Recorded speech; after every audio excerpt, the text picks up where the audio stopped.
আসসালামু আলাইকুম। আমাদের আলো চ্যানেলে আপনাদেরকে স্বাগতম। আমাদের এই চ্যানেলটির মূল উদ্দেশ্য হলো দ্বীনের দাওয়াত পৌঁছানো মানুষের নিকট। প্রিয় ভাই ও বন্ধুগণ, আপনাদের সামনে বিভিন্ন সময় বিভিন্ন হাদিস থেকে একটু একটু করে মাসআলা আপনাদের সামনে আমরা তুলে ধরি।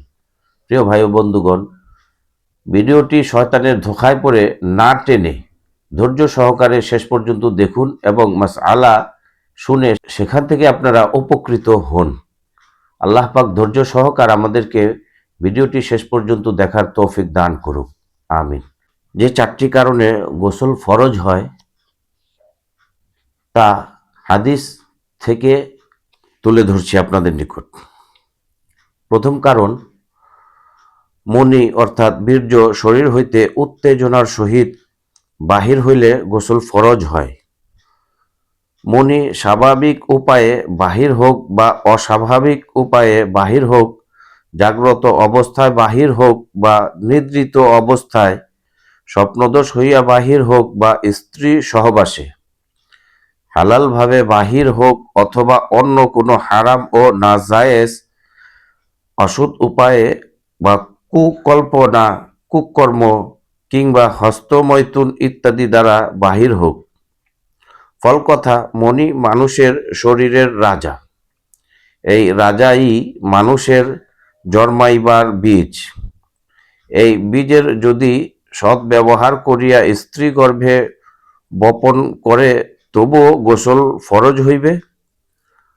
আর যদি কেহ মহাপাপী হইয়া স্বীয় স্বাস্থ্য শরীর এবং ঈমান নষ্ট করিয়া হস্তমৈথুন, কুকল্পনা, পুংমৈথুন, গুহ্যদ্বারে প্রবেশ, ব্যভিচার ইত্যাদি দ্বারা এই বীজের অপব্যবহার করে তবুও গোসল ফরজ হইবে। যদি স্বপ্নেও এই বীজ নষ্ট হয় তবুও গোসল ফরজ হইবে। দ্বিতীয় কারণ, স্ত্রী সহবাস করিলে তো স্বামী স্ত্রী উভয়ের উপর গোসল ফরজ হয়। এমনকি যদি কেহ স্ত্রী সহবাস করিতে উদ্যত হয় এবং পূর্ণ সহবাস নাও করে, কিন্তু উভয়ের লিঙ্গদ্বয়ের খৎনার স্থান মিলিত হয়, তখন মনি বাহির না হওয়া সত্ত্বেও স্বামী স্ত্রী উভয়ের উপর গোসল ফরজ হইবে। তৃতীয় কারণ, স্ত্রীলোকের হায়েজ মাসিক ঋতুস্রাব হইলে যখন রক্ত বন্ধ হইবে তখন পাক হওয়ার জন্য এবং নামাজ পড়ার জন্য গোসল ফরজ হইবে। চতুর্থ কারণ, স্ত্রীলোকের নেফাস হইলে অর্থাৎ সন্তান হওয়ার পর যে রক্তস্রাব হয় সেই রক্তস্রাব বন্ধ হইলে পাক হওয়ার জন্য এবং নামাজ পড়ার জন্য গোসল ফরজ হইবে।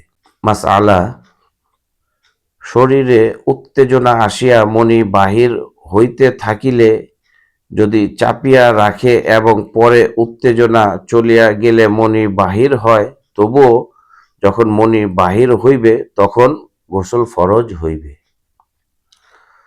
মাসালা, ঘুম হইতে উঠিয়া কেহ কাপড়ে ভিজা বা শুকনা দাগ দেখিল, স্বপ্ন দেখা স্মরণ থাকুক বা না থাকুক, তাহার উপর গোসল ফরজ হইবে।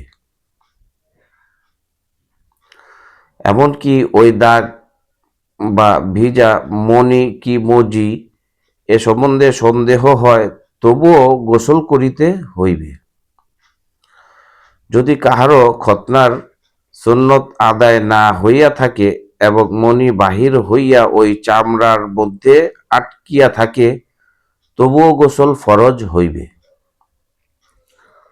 পাপিষ্ঠ পুরুষ যেমন অসৎ উপায়ে উত্তেজনার সৃষ্টি করিয়া শরীরের রাজা নষ্ট করিলে পাপীও হইবে, গোসলও ফরজ হইবে। তদ্রূপ কোন পাপিষ্ঠা স্ত্রীলোকও যদি অসৎ উপায়ে অঙ্গুলি ইত্যাদি সরম গাহের ভিতর ঢুকাইয়া দিয়া কৃত্রিম উত্তেজনার সৃষ্টি করে, তবে মনি বাহির হোক বা না হোক সেও পাপিষ্ঠা হইবে এবং তাহার উপরও গোসল ফরজ হইবে। প্রিয় ধর্মপ্রাণ মুসলিম মা বাবা, ভাই ও বন্ধুগণ, মাসআলা এবং হাদিস এটি আমাদের দুনিয়া ও আখেরাতের জন্য খুবই একটি প্রয়োজন এবং জরুরি একটি বিষয়। আমরা লজ্জা বা লজ্জিতর দিকে না দেখে আল্লাহ ও আল্লাহর রাসূল সাল্লাল্লাহু আলাইহি ওয়াসাল্লামের হুকুম আহকামকে আমাদের জীবনের জন্য প্রয়োজন, এই মন মানসিকতা নিয়ে আমরা এই হাদিস থেকে কিছু শিক্ষা গ্রহণ করি এবং তদনুযায়ী আমল করি এবং আল্লাহ পাক রব্বুল আলামিনের নিকট সব সময় সৎ এবং পবিত্র থাকার জন্য দোয়া করি। পবিত্র মাহে রমজান মাস আমাদের সামনে আসতেছে। আমরা আল্লাহ পাক রব্বুল আলামিনের নিকট রমজান পর্যন্ত ন্যাক হায়াত বৃদ্ধি হওয়ার জন্য দোয়া করব এবং রমজানের সমস্ত হুকুম আহকাম আল্লাহর হুকুম এবং হুজুর সাল্লাল্লাহু আলাইহি ওয়াসাল্লামের তরিকা অনুযায়ী যাতে আমরা আদায় করতে পারি সেজন্যও দোয়া করব। আল্লাহ পাক তৌফিক দান করুক, আমিন। আসসালামু আলাইকুম ওয়া রাহমাতুল্লাহ।